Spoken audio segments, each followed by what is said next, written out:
What is up? What is going on, everybody? Welcome back and welcome into the Seattle Mariners post-game recap. A couple things out of the way. I apologize for the low quality or bad sound. Having to do this video on my phone. The recording software I used just wouldn't upload or download the video onto my computer. So I've actually already done this post-game recap. So this one's going to be a little bit shorter, but I wanted to get something up to you guys tonight. I made a post saying I wouldn't have one uploaded, but I just felt like I got to make a video, so wanted to go ahead and make this. So I'm doing it with my phone.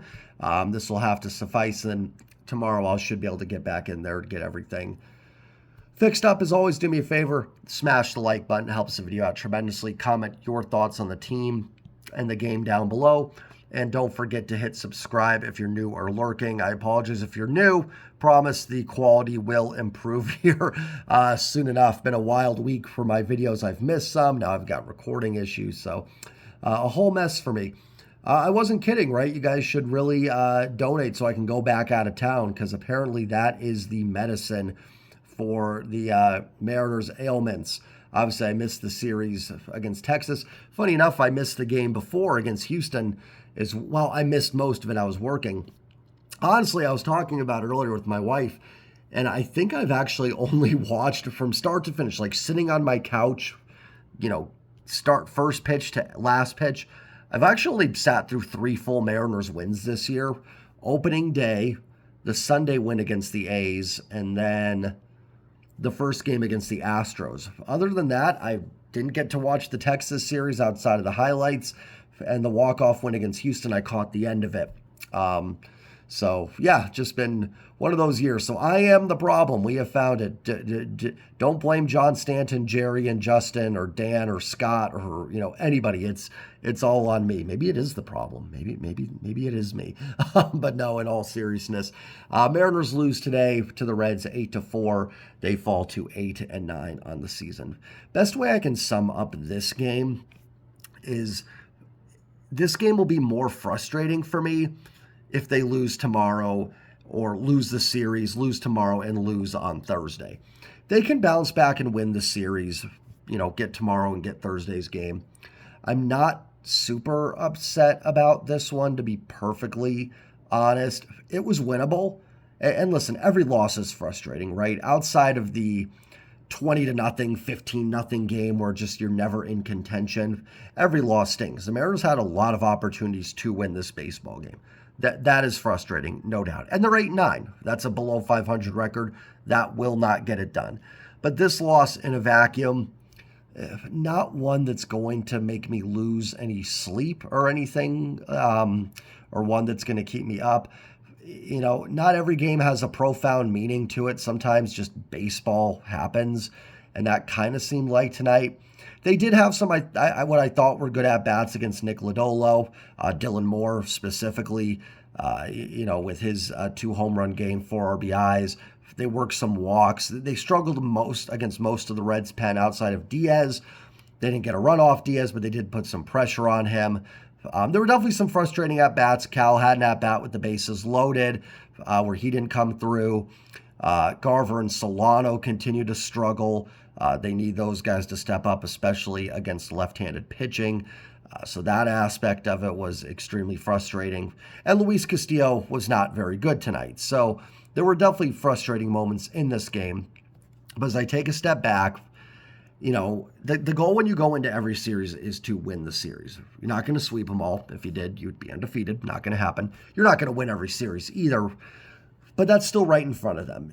If I'm not going to go off on the team, then have them win the series and go, oh, yeah, that's great. They won the series. Like, that's the goal. So they can bounce back, win tomorrow, win Thursday. I'm fine. Games like this do happen. If they lose tomorrow, then I'm going to come back to this one. And I said this a few times last year, and it's going to make me a little bit more angry, because it's like, well, hey, you had a winnable game here on Tuesday that you blew, and now you blew another one. Now this one stings. But here's the thing. Like, I thought the at-bats were better.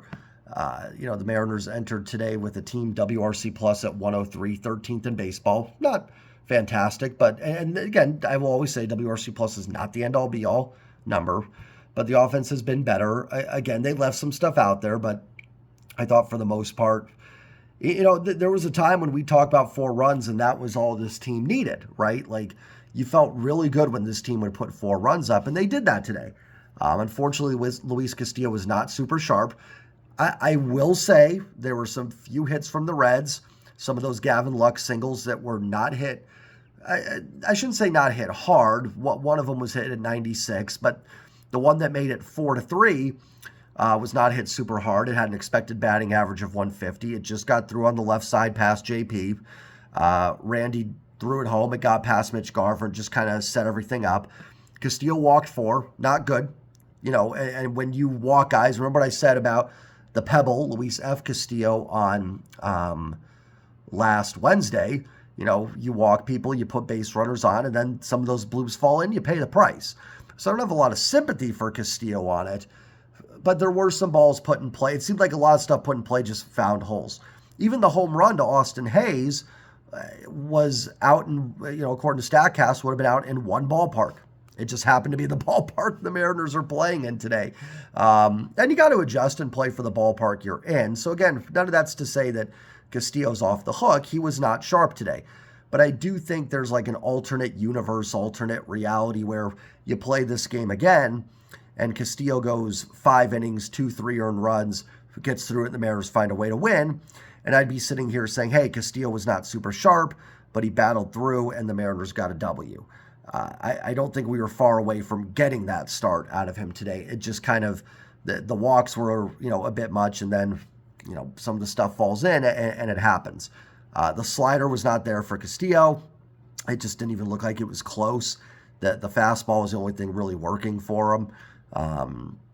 He kind of wiggled, had a quick first inning, wiggled out of some jams a jam in the second, couldn't get out of it in the third, and then things kind of imploded there in the 5th inning for him.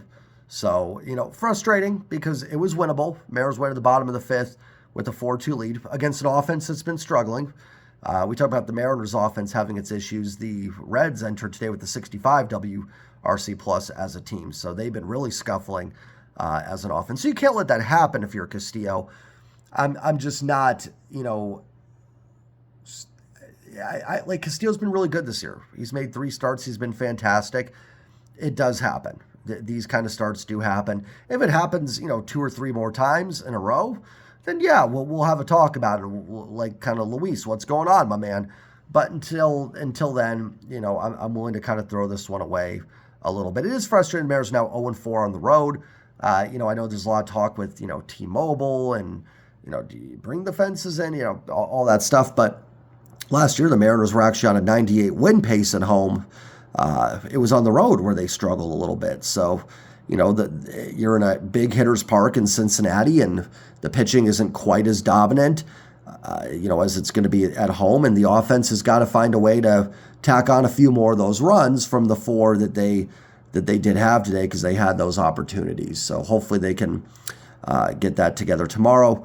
I don't have the box score up. I did when I recorded this video earlier, but I thought Colin Snyder was fine in his inning and 2/3. Casey Lugamina made his Mariners debut and threw a good inning. Gregory Santos was bad. You're going to have to do something there by you. I mean, Mariners front office, what is that now? 9 walks and no Ks for Santos in 7 or 8 innings. There's no scenario where that's good as a pitcher. I don't care if you're keeping the ball on the ground or not. You can't have a strikeout to walk ratio like that. And he's getting hit pretty hard. He gave up a ground rule double in that 9th or 8th inning, I guess. And it allowed the game to slip away, right? It was 6-4. And at 6-4, you're a bloop and a blast away. But when Castillo came in, started walking the world, made it 8-4 and pretty much ends all chance of a comeback that, I'm not saying it would have happened, but could have happened at least. So, I don't know. Santos' velocity seems down a little bit. It's still decent, but it's not where we've seen in the past. And just the no strikeouts is just, you can't live with that. I think you're going to have to send Santos down or put him on the injured list if there's something has to be bothering him, because he's not this bad of a reliever. I'm not giving up on him. Maybe put him on the IL, work him back, see if you can find something there, have him in Tacoma, see if you can work on some things on the side, and hopefully get him back up and get him back in this bullpen because I think he can be useful. But right now it's not happening. And hopefully Matt Brash is closing in on coming back here for the team through in Tacoma on Sunday. So I'm assuming we're at least maybe a week, 2 away from seeing Matt Brash, hopefully. But even in the meantime, the Mariners got Jesse Hahn back on a minor league deal. I think you could throw anybody out there and it would be better than what Santos has given you. Small sample size, of course. Everything right now is a small sample size. But it's not like it's not like the 5.14 ERA bothers me. If you had a 13-1 strikeout to walk ratio in the positive, I would say, well, whatever, like he's fine. It's just some hits are falling in. That's not what's happening to Santos.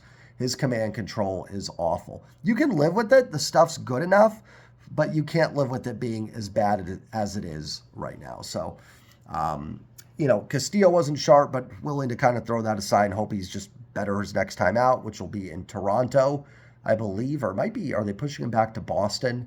Because I think Hancock's going on Sunday. So I don't know, Toronto or Boston.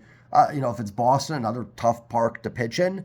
But hopefully Castillo is able to bounce back, and I think he will. So, frustrating that it happened today, but, kind of is what it is. Offensively, Dylan Moore was outstanding. Julio had a couple of walks. I thought he did miss a bit of a cookie in the second inning that maybe could have opened this game up a little bit more, but Julio was on base twice. Again, I'll maintain he's having his best April. Still like to see, one more gear here from Julio a little bit, but been better today. Cal was rough today, had an 0-for and left the bases loaded there against Ashcraft, I think, in the sixth. I think it was the sixth inning because he replaced Diaz. That was a big at-bat, could have done some damage, but Cal's been swinging the bat well, had a great series against Texas. I thought Ben Williamson did solid in his debut. How about that base hit, 106 off the bat? Congrats to Ben Williamson, and his family being there is super cool. Those are the cool moments to enjoy about baseball when stuff like that does happen, because think about how many guys play baseball in this country. From let's start like high school, because that's when you start taking it seriously enough that you could play in the pros.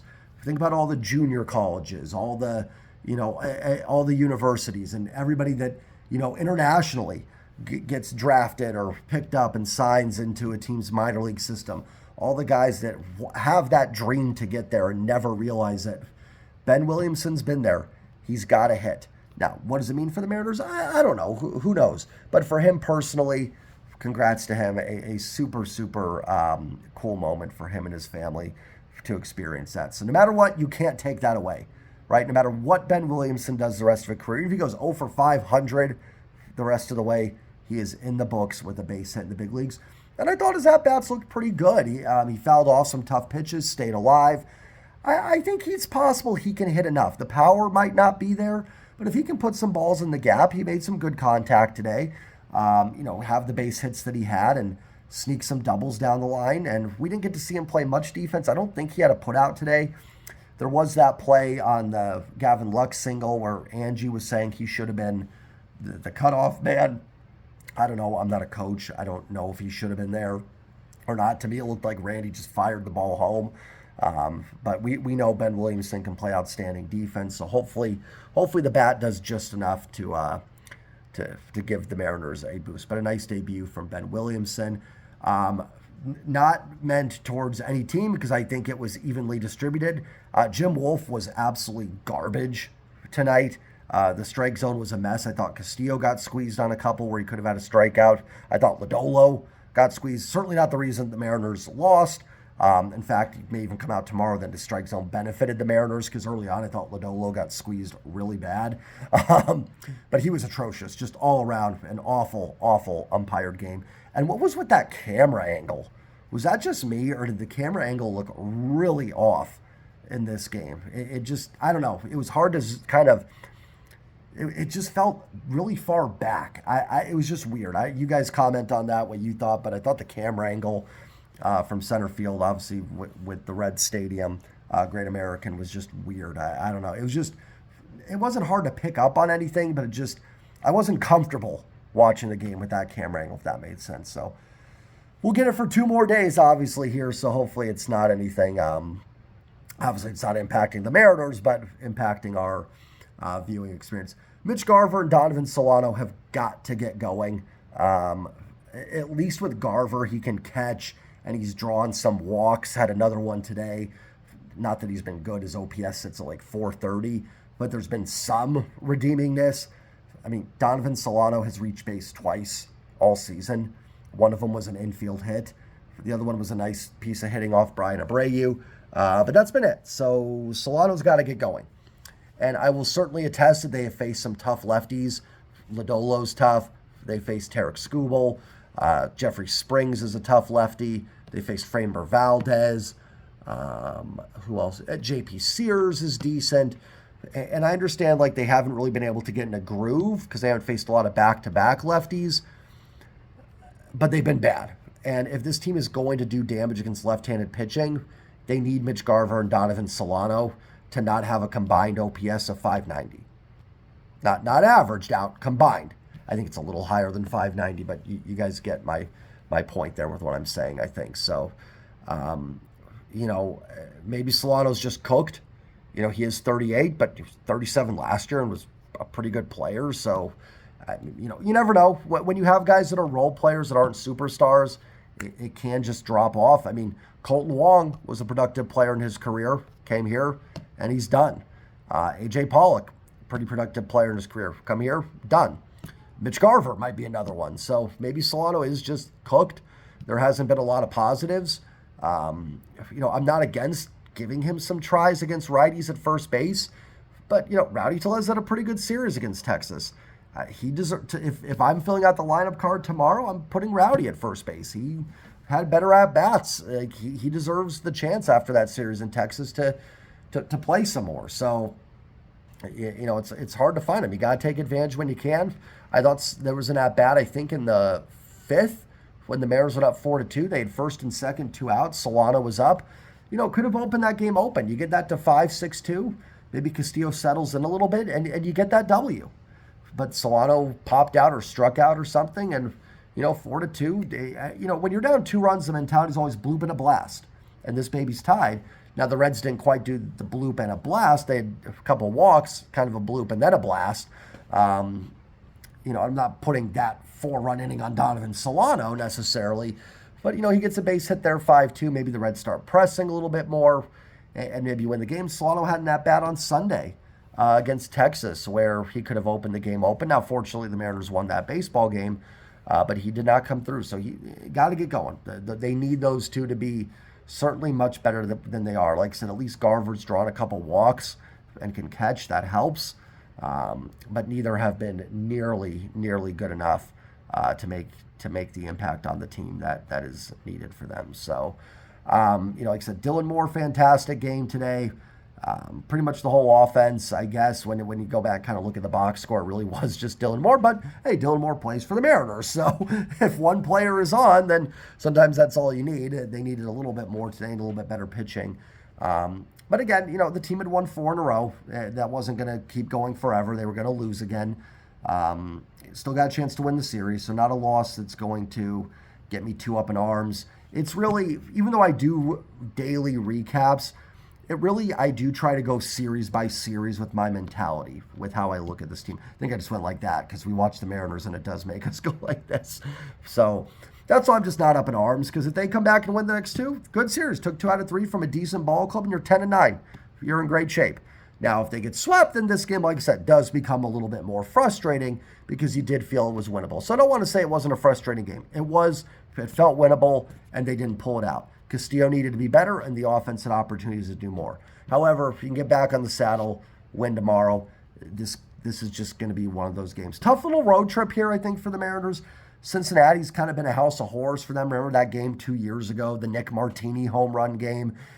Toronto's been tough outside of the playoff series, and Boston is always a fun house of horrors for the Mariners. So I'm not going to lie, if they got out of this road trip 4-5, I probably wouldn't be super upset. 5-4 would be, I'd say, great. Anything else is absolute gravy.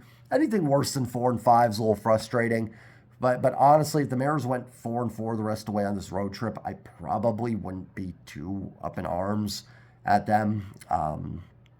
And that's probably setting a bar too low. I probably shouldn't, but just kind of where I'm at. So hopefully they bounce back tomorrow and get the W. Thank you all for your patience.